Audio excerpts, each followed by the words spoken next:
Україну захоплюють мігранти з інших країн. Іноземці приїдуть і займуть всі робочі місця. В Україні скоро не лишиться українців.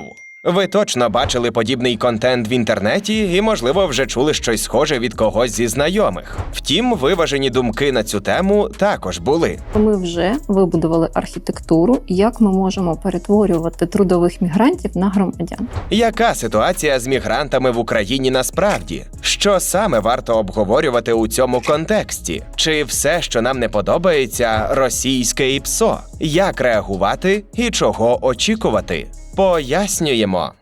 Ви, можливо, бачили це відео. Індійці перуть речі в річці десь в Івано-Франківській області. Короткий аналіз джерела показав, що воно зняте навіть не в Україні. Та коли це вже 10-та новина про навалу мігрантів в Україні, яка потрапляє на очі, навряд чи хтось буде перевіряти. Але у Франківську мігранти справді є. Про це на початку травня заявив мер Івано-Франківська Руслан Марцінків. Це було після повідомлення від великого франківського забудовника про найм мігрантів з Індії. У соцмережах ця історія швидко перетворилася на емоційний сюжет про те, що українців мобілізують, а їхні місця займають мігранти. Марцінків потім уточнив, що наразі в місті є 30 робітників з Індії, задіяних на будівництві. І взагалі паніку з його слів зробили в інтернеті росіяни. Рука Москви чи ні, та мігранти в Україні є, і це факт. Але чому вони тут? Україна зараз перебуває в стані демографічної кризи. Тому багато розмов про те, як з неї вийти, обертаються навколо 3 ключових моментів. Треба стимулювати народжуваність, повертати українців з-за кордону, залучати трудових мігрантів. Саме про останній пункт вже кілька тижнів говорять майже всі. Принаймні так виглядає в соцмережах. У квітні 2026-го керівник Офісу президента Кирило Буданов заявив журналістам про плани уряду спростити міграційні правила та переглянути список ризикових країн, щоб бізнесу було легше наймати іноземців. Разом з Марцінківим багато хто вирішив теж висловитись проти трудової міграції. Інформаційний тренд полетів далі. Різні маніпулятори, недобросовісні блогери, мисливці за вподобайками і охопленнями почали переповідати новини, чужі заяви або просто вигадувати фейки. Наприклад, селфі з іноземцями, які нібито вже тут працюють і заробляють 400 чи більше доларів на місяць. Або фантазії про те, який дуже скоро вигляд матимуть українські міста. Ми не будемо фантазувати, бо в нас є цифри. За інформацією голови Офісу міграційної політики Василя Воскобойника, в Україні працює 11 тисяч трудових мігрантів. У першому кварталі 2026-го іноземцям видали лише 675 дозволів на роботу. Для порівняння, за весь 2019-й Україна видала іноземцям понад 9,5 тисяч дозволів на роботу, а в 2020-му понад 8 тисяч.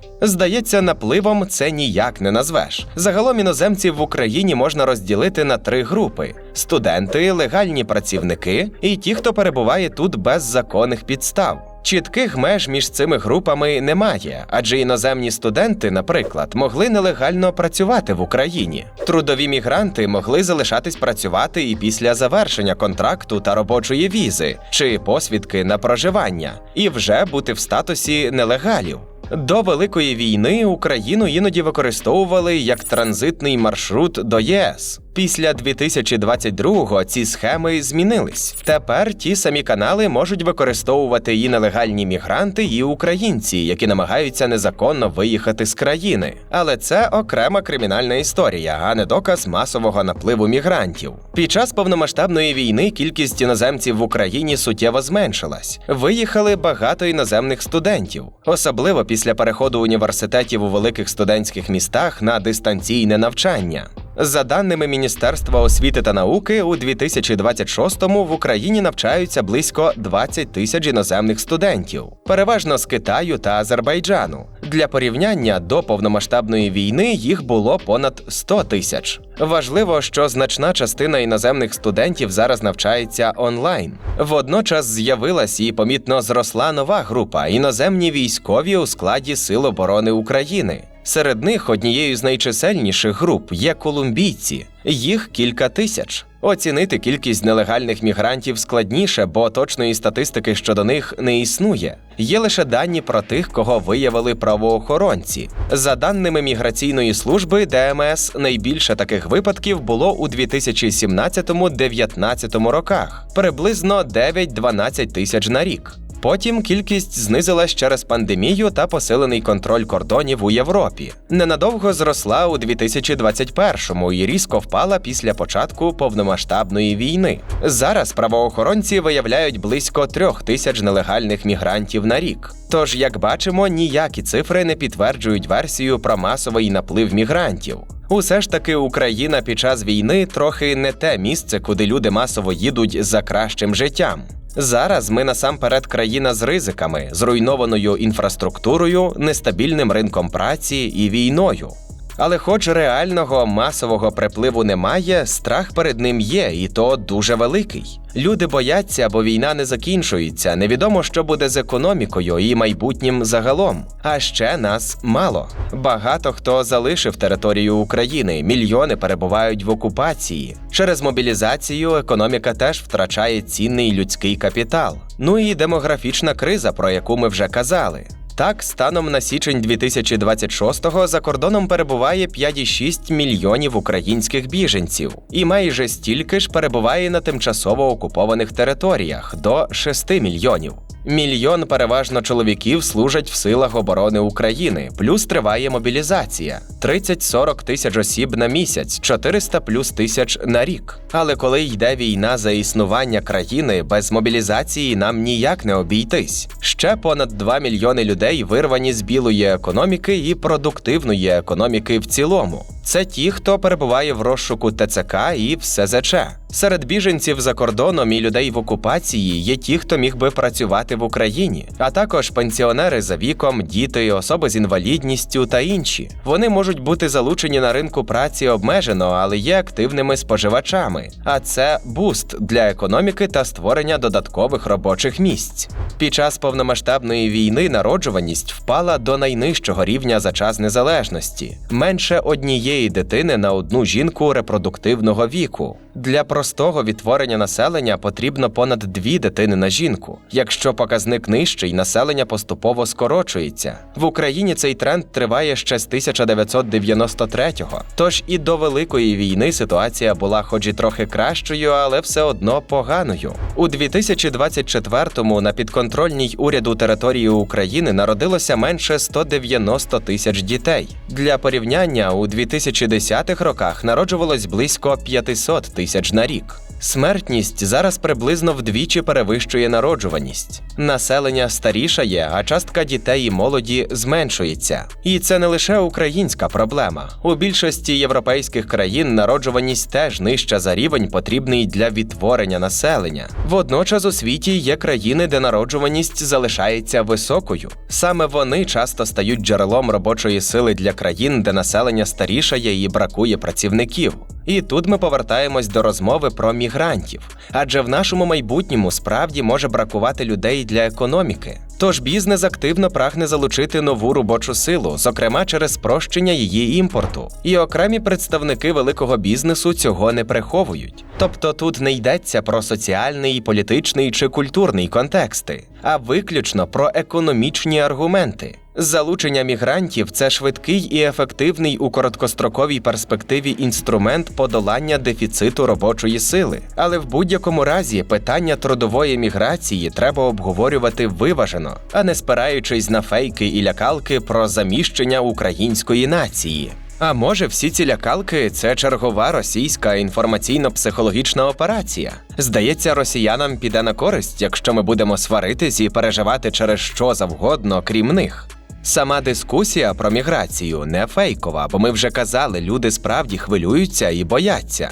Але і без Росії тут не обійшлось. Росіяни вже певний час не видумують нічого з нуля, а підхоплюють те, що є, і роздувають це у своїх інтересах. Ми мали усього кілька реальних новин на цю тему, але саме з них виросли гучні заголовки про те, як в Україні заміщують населення мігрантами. Для Росії це одразу кілька вдалих можливостей. Представник ГУР Андрій Юсов коротко їх сформулював. Те, що вони можуть робити, це підхоплювати кризові якісь явища, масштабувати їх, далі на них накидувати якісь неіснуючі історії і по можливості два завдання. Або розхитувати ситуацію всередині, максимальне.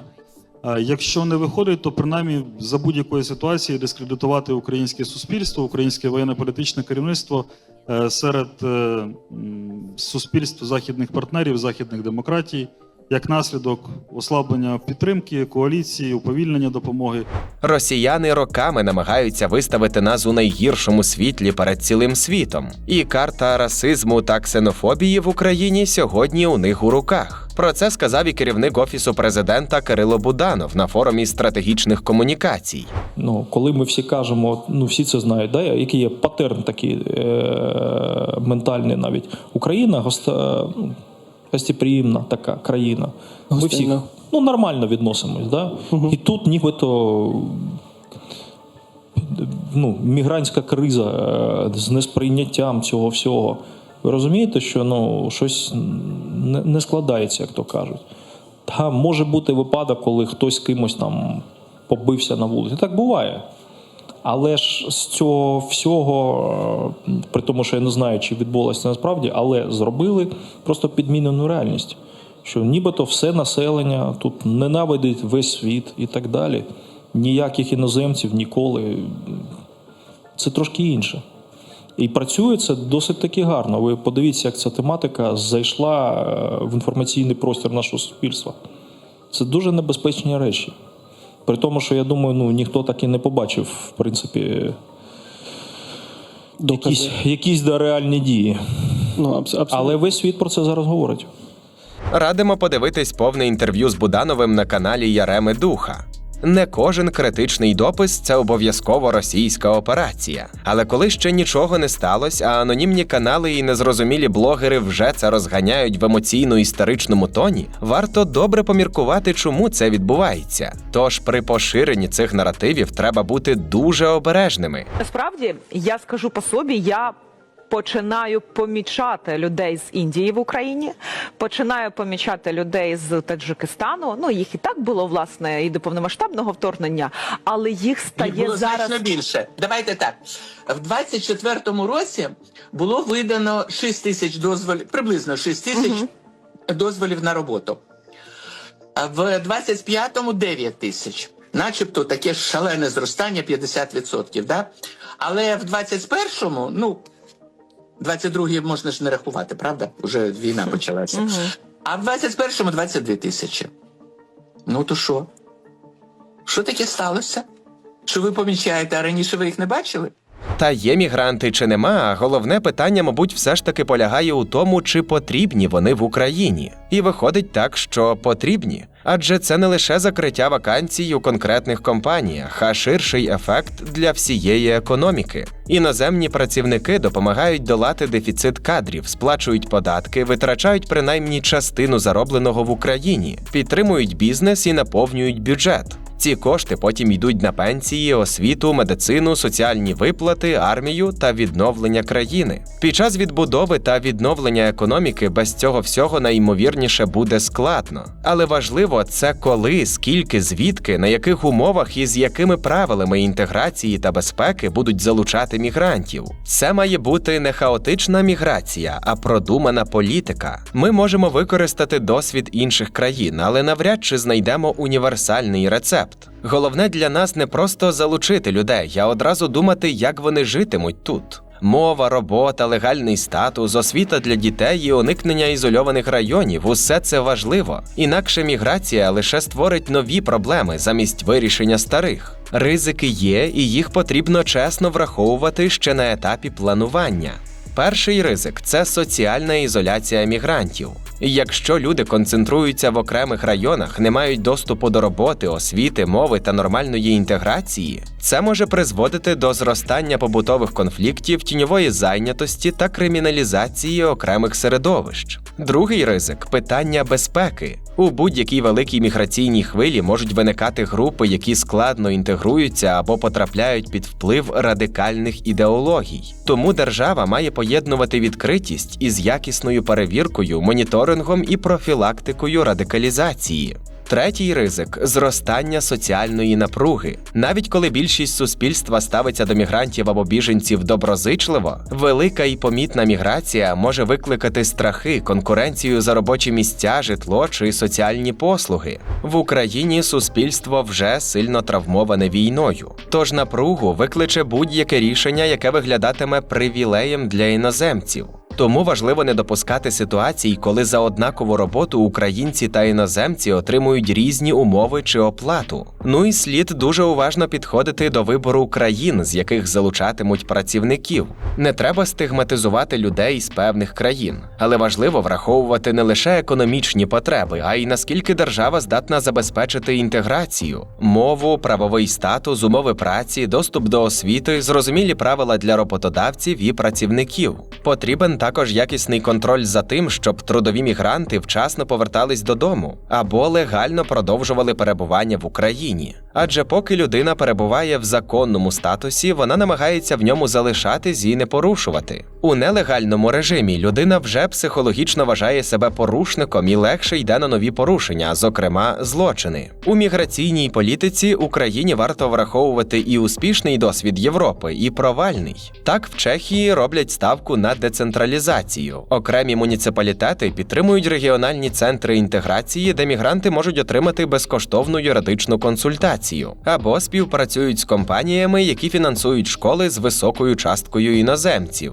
У Данії ж тепер борються з гетто, які виникли через законодавче визначення районів після певного відсотка іноземців як ризикових. Данське населення почало виїжджати з таких місць. Окрім того, міграційна політика не має заміняти вирішення наших інших проблем – повернення українців, долання демографічної кризи, підтримку народжуваності, повернення людей на ринок праці і створення нормальних умов для офіційної зайнятості. Над підвищенням рівня народжуваності б'ються найбільш багаті і розвинуті країни світу. Ситуацію покращує соціальна політика, спрямована зокрема на доступні дитячі садки та іншу інфраструктуру, підтримку молодих батьків. Наприклад, у Литві працює простий принцип – що більше дітей у родині, то менше податків сплачують батьки. І у 2010-19 роках народжуваність у Литві була вищою, ніж у середньому по ЄС. У Польщі підтримка родин – це цілий набір рішень. Нижчі податки для багатодітних сімей, спільне оподаткування подружжя, допомога з оплатою догляду за дитиною та пільгова іпотека. Для України це актуально. Багато людей працюють неофіційно, бо так часто вигідніше. Але якщо сім'ї з дітьми відчуватимуть реальну податкову вигоду від легальної роботи, це може одночасно підтримати народжуваність і вивести частину доходів із тіні. В Угорщині уряд бере на себе часткове погашення кредиту за житло, якщо під час виплати іпотеки народжується дитина.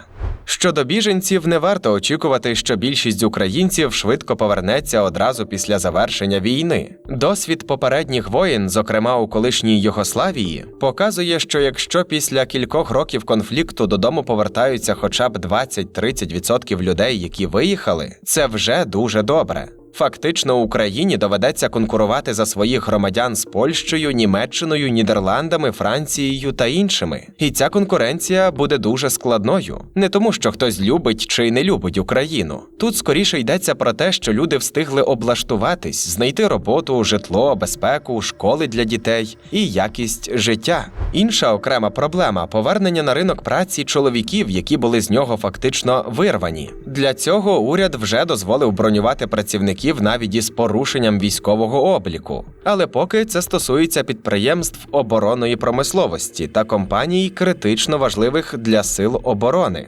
Що ж, як і в будь-якій складній справі на довгу перспективу, потрібно багато що враховувати, передбачати, планувати і готуватись до викликів. І найімовірніше, ця тема найближчим часом не піде з інформаційного поля остаточно, бо вона дуже зручна для маніпуляцій. Тут і війна, і мобілізація, і зарплати, і демографія, і недовіра до влади, і страх за майбутнє. Тому, можливо, ми побачимо ще багато історій про мігрантів, фейкових фото і відео. Тож наша задача у першу чергу не піддаватись паніці, яку, скоріш за все, знову спробують розігнати у соцмережах. Нашими страхами і втомою справді легко маніпулювати, але ми можемо цьому протистояти, коли знаємо, що відбувається насправді. Ми повинні розуміти, що ставити питання про те, хто приїжджає, на яких умовах і як держава контролюватиме ринок праці, нормально.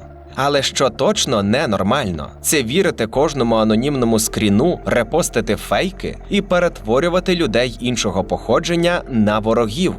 А ми традиційно дякуємо вам за перегляд, вподобайку, розлогий коментар і підписку на наш канал.